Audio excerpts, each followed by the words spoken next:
오늘의 경제 뉴스 시작해 보도록 하겠습니다. 트럼프 후보가 미국 대통령 당선이 된 이후 관련해서 경제 뉴스가 엄청 쏟아지고 있습니다. 그중에 눈에 띄는 게 코인 열풍이에요. 비트코인이 얼마를 넘어섰다 막 이런 뉴스들인데요. 그래서 저희가 미국에서 트럼프 당선인이 몰고 온 경제 관련 이슈를 하나하나 짚어보려고 합니다. 각 자산군별로 준비했어요. 네, 지금 보면 뭐 비트코인, 달러, 금, 국내 증시까지 네 가지가 준비되어 있는데요. 오늘 함께해 주시는 세 분의 경제 전문가께서 각각의 일기예보를 해주셨습니다. 네. 먼저 요즘에 굉장히 핫하죠. 비트코인에 대해서 보자. 세 분의 전문가는 어떻게 보셨는지.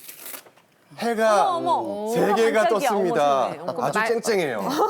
맑음. 이렇게 해석되는 건가요? 네, 네. 요즘 뭐 전문 용어로 비트코인 시장 뭐 불장? 불장? 전 불도장만 알아서 맛있지. 표현을 하나 봐요. 네, 맞습니다. 불도장은 음식 이름이고 이 시장이 불처럼 활활 타오른다라고 해서 불장이라고 부릅니다. 미국 대선일 당시에요. 7만 5천 달러 수준이던 비트코인 가격은 급등을 이어가서 9만 달러를 돌파했습니다. 사실 국내 상황도 뜨겁기도 하고요. 이걸 원화 기준으로 환산하면 1억 2,700만 원 정도의 거래가 되고 있습니다.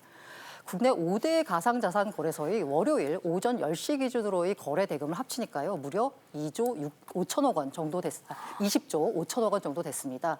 이 월요일 날 코스피하고 코스닥 거래 대금을 합친 것보다 1조 6천억 원가량 더 많은 겁니다. 그만큼 이 가상자산 비트코인이 우리 금융시장의 중요한 축으로 자리 잡았다라는 반증일 텐데요. 과연 달러 기준으로 비트코인 가격이 10만 달러를 돌파할지 가상자산 시장의 향방에 투자자들의 관심이 쏠리고 있습니다. 네. 트럼프 후보가 당선인이 되고 나서 이 비트코인이 사상 최고치를 한번 찍은 다음에 지금도 계속 뜨겁거든요. 그 배경이 뭘까요? 일단 뭐 트럼프 당선인의 이제 공약 때문에 그렇다라고 말씀을 드릴 수 있는데요. 일단 공약이 뭐냐 그러면 가상화폐의 규제를 완전히 철폐하겠다 이런 얘기를 했습니다. 이런 얘기를 해요. 야, 미국을 가상자산의 수도로 만들겠다 이런 얘기도 했었고요. 또 하나는 전략자산화하겠다 이런 얘기를 했었거든요. 사실 뭐 트럼프 당선인 같은 경우에는 불과 3년 전에는요. 야, 가상자산은 이거는 사기야라고 할 정도로 비관론자였습니다. 근데 어느 한순간에 갑자기 확 돌변해갔고요. 친가상화폐 지지자로서 이제 돌변을 했는데 사실 미국은요 지금 뭐 비트코인을 한 21만 개 정도 보유한 것으로 이제 조사가 되고 있습니다. 그런데 만약에 트럼프 당선인의 공약대로 간다 그러면 이거를요 이제 100만 개까지 확대하겠다라는 입법 법안이 지금 나온 상태거든요. 그러니까 이런 얘기가 나와요. 그럼 100만 개를 비축 보유한다. 그러면 엄청난 가치가 이제 뛸 수밖에 없겠죠. 이게 현재 시세로 보면은 무려 104조 원에 달하는 금액입니다. 지금 그래프 보시면 아시겠지만 급격하게 비트코인 가격이 오르는 것을 볼 수 있겠고 그 전부터 사실 대선 전부터 계속적으로 요동을 치고 있던 부분이었는데요. 이제는 대선 끝나자마자 저렇게 급격하게 오르는 모습 보이죠. 그 정도로 사실 이제 트럼프 당선인의 공약 때문에 비트코인이 오르고 있다고 말씀을 드리겠습니다. 저 그래프가 불과 몇 년 사이 그래프라는 게 너무 놀랍고 3년 전만 해도 비트코인 사기라고 했던 트럼프 당선인이 지금은 또 태도가 많이 바뀌어서 이렇게 시장에 영향을 주고 있다는 것도 참 놀랍습니다. 3년 전 소식 듣고 코인 안 샀던 제가 참 안타깝기도 하고요. 네. 그래서 경제 뉴스는 바로바로 이렇게 따라잡아야 하는 건가 봐요.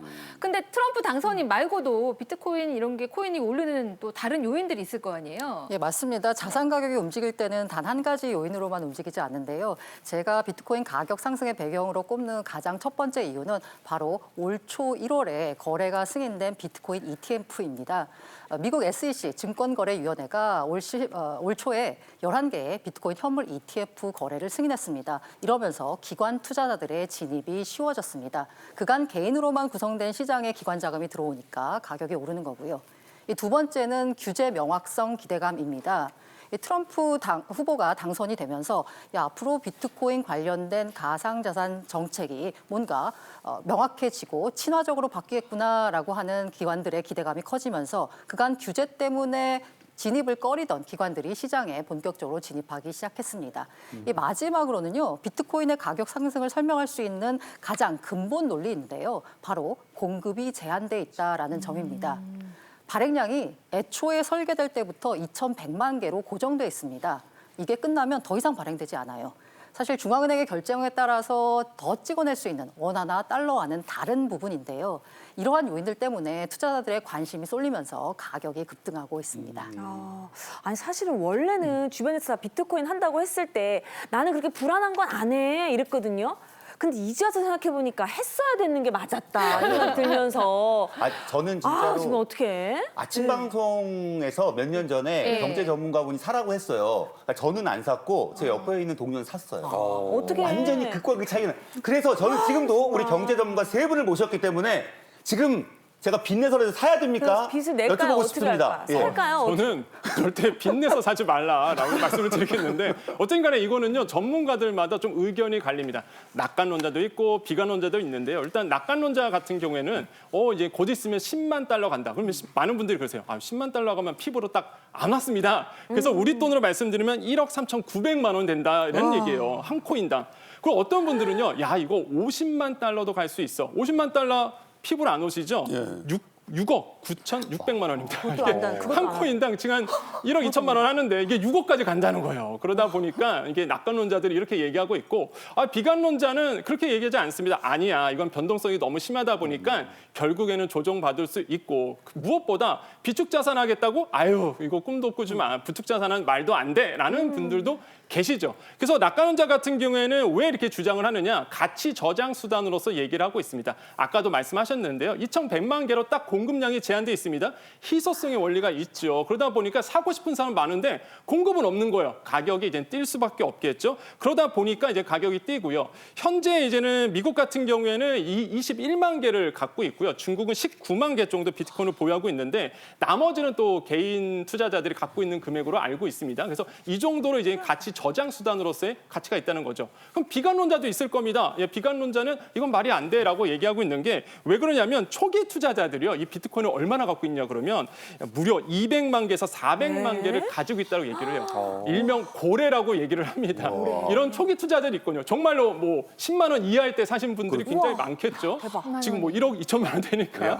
자, 이런 분들이 200만 개를 가지고 있어요. 그런데 이분들이 지금 어떤 생각을 가지고 있냐 그러면 10만 달러 되면은 요거를 좀 팔아서 차익 실현을 해야 되겠다라는 생각을 가지고 있다고 해요. 그러면 만약에 진짜 10만 달러가 딱 돌파됐을 때 분명히 이런 고래들이 정말로 개인 투자자들이 물량을 푼다는 거죠. 그러면 가격이 훅 떨어질 겁니다. 그렇죠. 그 변동성이 굉장히 심한 거죠. 네. 그러다 보니까 이런 변동성 때문에 사실상 좀 힘들지 않을까라고 이제 보고 있는 거예요. 그래서 이제는 극심한 변화도 있죠. 그다음에 규제 불확실성도 있죠. 투자 심리 변화도 있죠. 그래서 결론적으로 말씀드리면요. 결국에는 명확한 규제가 필요하고요. 뭐 안전한 투자 문화 이런 것들이 좀 정립이 돼야지만 가능한 얘기다라고 말씀을 드리겠습니다. 네.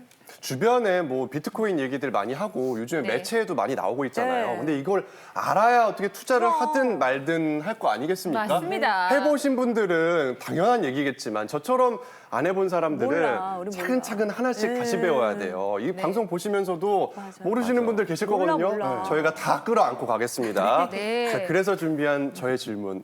그러면 이 비트코인이 동전이 있는 건가요? 실체가 있는 건가요? 가치가 있는 거예요. 코인이 정말 초보적인 동전이니까. 거네. 그게 뭐예요? 저희가 다 끌어안고 가야죠. 사실 그래서 그래서 출근하면서 비트코인은 금색인가 은색인가 색이 있나 색깔을 여쭤봐야지 하고 어디 나왔어요. 근데 비트코인도 우리 지금- 예전에 막 네. 차도 사고 뭐 피자도 사 먹고 막 그런다고 그랬잖아요. 맞아요. 그래서 뭔가 진짜 궁금하긴 했어요. 네, 그래서 준비했습니다. 비트코인 알지 못하는 비알못이라고 하는 분들을 위해서 3분 경제학 준비했는데요. 그 첫 번째 내용은 바로 이겁니다. 주세요. 자, 비트코인 화폐라면서 은행엔 없다. 저렇게 사진에 저렇게 괜히 이렇게 생긴 하니까 줄 알았어. 금색인가 하고 네. 출근했다니까요, 제가요. 전 동전인 줄 알았다니까. 네, 그러니까요. 근데 은행엔 없고 이거 맞습니다. 뭔가요? 게다가 이제 코인이잖아요. 그러니까 다들 동전 이미지를 떠올리세요. 실제로 그 이미지를 시각화한 게 아까 보신 그 B자가 들어간 그 이미지가 되겠고요. 하지만 실제 비트코인은 실물이 없습니다. 없는 거죠. 네, 디지털 파일에 불과합니다. 그래서 어디 파일. 찾을 수가 없어요. 어디 가서. 이게 그 2009년 블록체인 기술을 통해 만들어진 최초의 암호화폐인데요. 이 블록체인은 여러 컴퓨터가 거래를 검증하고 기록을 보관하기 때문에 중간 조작이 불가능한 굉장히 강력한 암호 기술입니다. 비트코인은 기존 화폐처럼 손에 잡히진 않습니다. 그런데 인터넷상에서 은행이나 카드사를 거치지 않고도 개인들 간에 서로 주고받을 수 있는 그런 디지털 화폐가 됩니다.